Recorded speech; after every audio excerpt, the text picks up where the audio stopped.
oleh YouTube. Jadi kita akan langsung bahas untuk step keduanya ya, untuk kita ngurus di KUA-nya. Oke, untuk KUA bagian wanita atau perempuan atau calon dari pihak WNI itu menurutku sama aja ya. Untuk syarat kalian bisa cek di tempat-tempat lain untuk syaratnya WNI itu sama, cuma kita akan bahas dari segi WNA-nya. Jadi syarat di KUA untuk yang beda negara, untuk calon catin asingnya, warga negara asingnya, kayak gitu ya.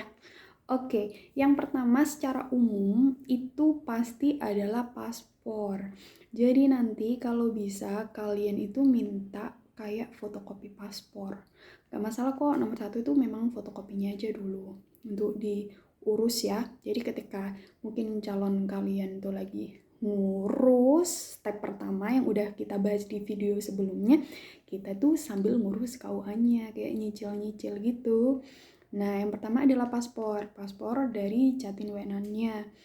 Paspor ini harus diterjemahkan ke bahasa Indonesia. Yang kedua itu adalah bikin visa. Oke, jadi bikin visa untuk calon kalian.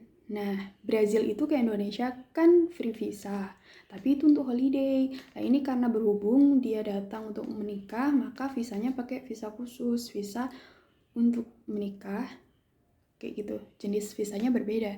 Jadi nanti visa ini kalian bisa mendaftarkan di webnya imigrasi. Nanti akan aku cantumin ya websitenya di sini. Nah, kalian nanti bikinnya jangan terlalu lama dari jarak pernikahan, harus lebih dekat aja, karena kan nanti disesuaikan ya masa berlakunya. Kalau nggak salah itu 30 hari atau 60 hari, aku lupa, nanti kalian bisa dicek lagi.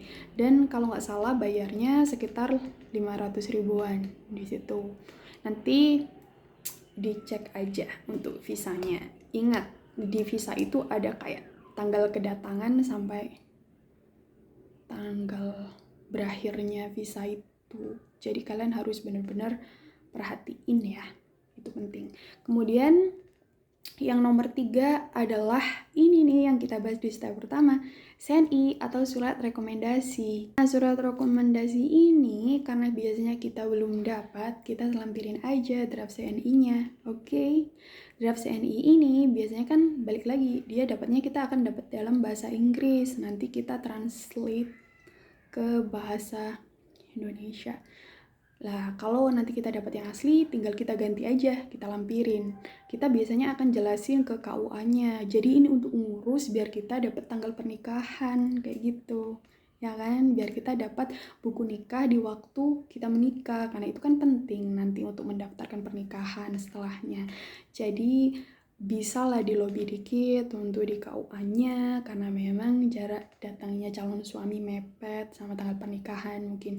Karena kan calon suami biasanya ada pekerjaan nih di Brazil, jadi nggak bisa lama tinggal di Indonesia kayak gitu. Tapi kalau ada waktu berlebih kayak calon kalian bisa bolak-balik ke Indonesia atau tinggal lama, itu beda cerita ya. Intinya nomor 3 adalah CNI. Yang keempat adalah akte. Nah, akte dari calon kalian ini juga kepake juga di KUA.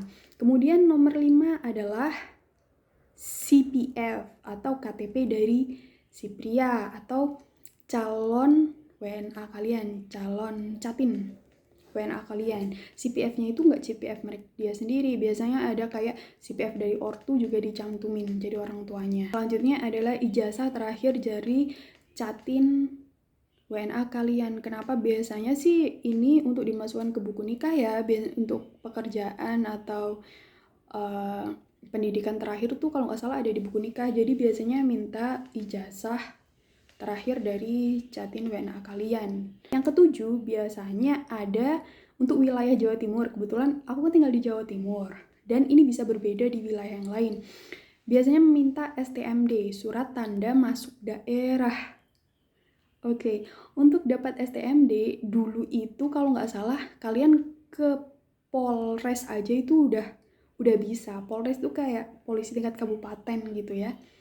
Lah, ke Polres itu udah bisa. Namun sekarang tahun 2024 bulan Agustus, waktu tepat banget aku mau nikah itu diganti jadi ke Polda.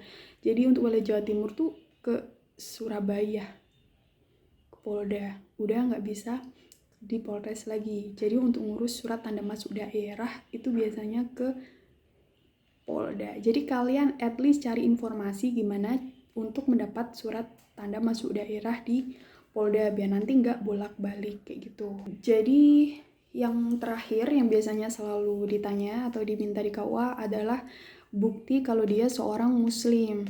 Nah, di Brazil tuh ada permasalahan kayak jadi suamiku itu udah mualaf sebelum bertemu dengan aku.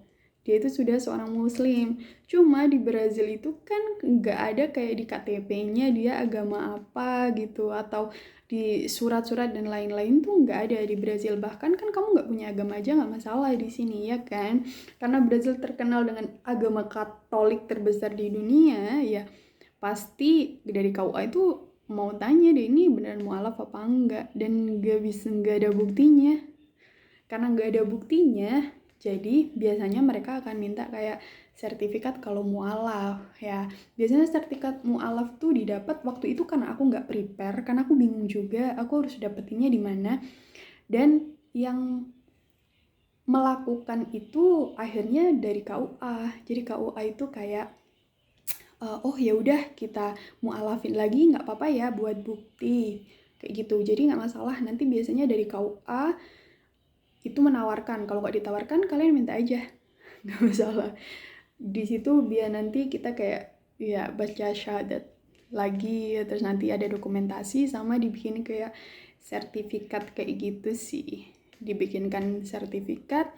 Dan itu nanti yang dibuat salah satu syaratnya. Soalnya aku dulu juga bingung, kalau tanya kan ada orang yang mualafinya di pondok, nanti dibikinkan sertifikat dan lain-lain. Cuma karena daerahku mungkin agak jauh dari pondok dan aku kurang tahu waktu itu, jadi ikut ngalir aja, ternyata dapat tawaran dari KUA, oh gini aja gimana solusinya, karena waktu itu udah mepet mau nikah juga kan, dan kita itu salah satu persyaratan yang belum bisa ditunjukin itu mualaf tadi. Jadi untuk sekedar info, kayaknya di KUA itu bisa untuk mendapatkan sertifikat dan untuk mualaf itu tadi. Seperti itu. Nah, ini itu bisa beda tergantung KUA daerah kalian masing-masing. Cuma biasanya poin yang aku sebutin tuh rata-rata itu ada, ya. Rata-rata ada, dan tapi bisa enggak atau bisa lebih banyak karena ada KUA yang memang syaratnya bisa lebih banyak. Poin pentingnya adalah ingat, KUA itu selalu menerima semua dokumen ini dalam bahasa Indonesia. Jadi kalian harus siap-siap untuk menerjemahkan. Nah, seperti paspor, ijazah terakhir, CPF, something like that, yang dia itu tertulis di bahasa Portugis, itu kalian translatein ke bahasa Indonesia. Setauku dulu tahun 2024 itu Portugis itu, penerjemah Portugis itu belum ada yang tersumpah di Indonesia.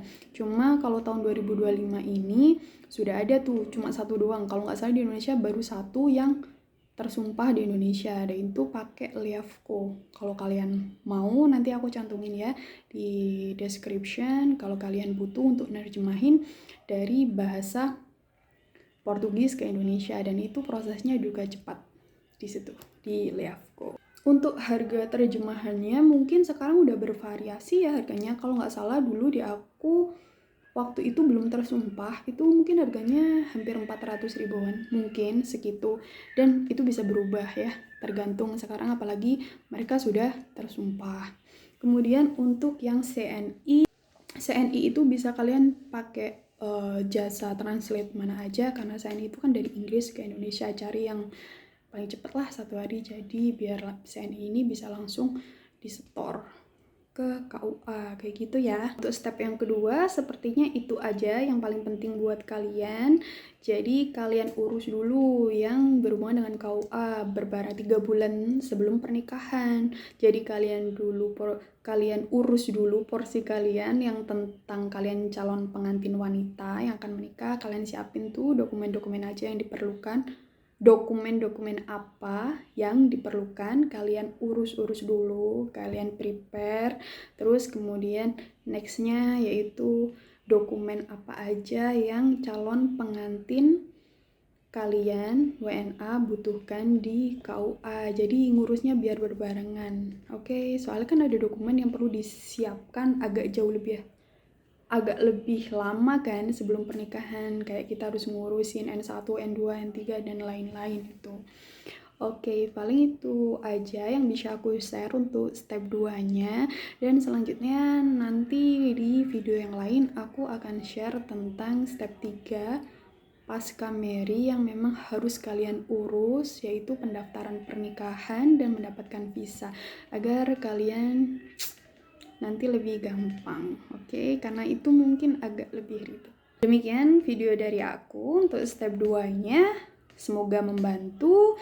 Like jika memang kalian suka, subscribe dan share untuk membantu yang lain yang sedang bingung tentang Brazil atau informasi di Brazil. Oke, segitu dulu. Ciao.